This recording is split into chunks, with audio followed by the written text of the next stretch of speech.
ভাই কত হয়েছে? 80 টাকা। হ্যাঁ দিচ্ছে। В камине в 6 утра фотография твоя, горят воспоминания о тебе.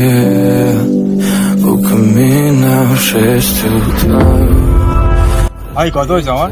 180 টাকা। অন্ধ বলে কি ঠকাচ্ছিস নাকি? কেন দাদা? কত হয়েছে আমার? 180 টাকা। 10 কি দিচ্ছিস? কুড়ি দে।